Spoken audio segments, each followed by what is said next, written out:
Welcome everyone to Marvel Hub. This is DK Dynamite, and today we're going to be talking about Black Panther 2 and how apparently some sources from WeGotThisCovered.com received info about who the villain will be in the film. So, according to WeGotThisCovered.com, they wrote the following: the currently untitled Black Panther 2 is now in pre-production, and though details on it are pretty scarce at the moment, we've been told that the general gist of the plot will revolve around Wakanda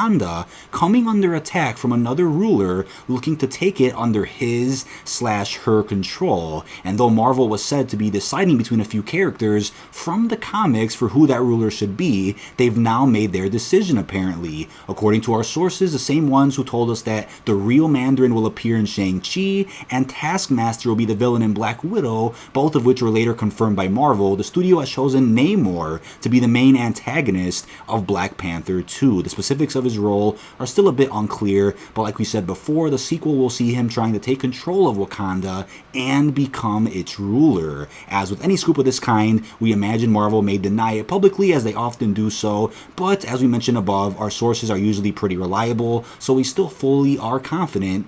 So we feel fully confident in their intel. And while things can always change in the development process, given how early on it still is, for now it seems that Namor will finally be making his big screen debut in Ryan Coogler's Black Panther 2. So I think this is interesting because Scott Derrickson quite recently actually tweeted out something that I assumed was a hint for Doctor Strange 2, but now we actually can come under the interpretation that that may have been a hint for Black Panther 2 instead, for whatever reason. But Scott Derrickson had tweeted something out about Namor and quickly deleted the tweet not too long after that, so I assumed there was a hint that maybe Namor would have a role in Doctor Strange 2, but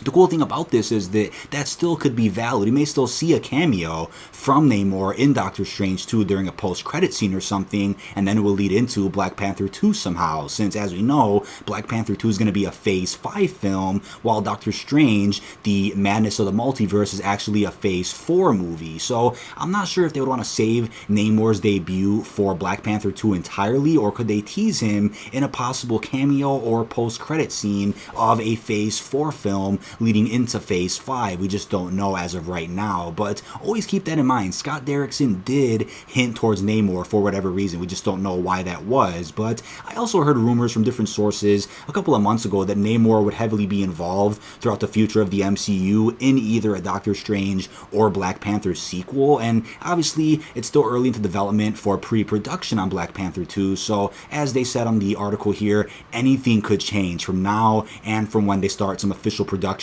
of the movie itself. When we start getting an official trailer, we just don't know. But I do believe Black Panther 2 will fully utilize the fact that T'Challa is now the king of Wakanda, and he's really taking up that role as king after this crazy event that happened in Infinity War and Endgame. Obviously, there was a 5-year gap, so there's a lot of ground to cover within those 5 years and exactly how Wakanda sort of suffered because of it and suffered without a king. So I'm sure the movie will also go in depth about what happened to Shuri, what she was up to, and then what she then returned to after the events of Avengers Endgame. But we'll just have to wait and see what happens in this sequel. But in terms of Namor appearing in a future MCU project, this goes back to a previous video we made a couple of months ago and how Universal had the film rights for Namor, and since Amy Pascal, who previously worked at Sony, is now working under the same position at Universal, she may have been the person to make deals like this happen, where now they're going to start utilizing characters that Universal owns the rights to, and maybe even Hulk, She-Hulk, some other Hulk villains could even be featured in some future Marvel projects, since they're honestly wasting potential for some of these major characters that can make some pretty cool debuts in Marvel's Phase 4 and even Phase 5. So again, Amy Pascal being at Universal really gets my hopes up for a lot of those characters to start appearing in the future of the MCU as we start seeing Fox assets, maybe some more Sony assets, and hopefully some more Universal assets as well. But let me think of all this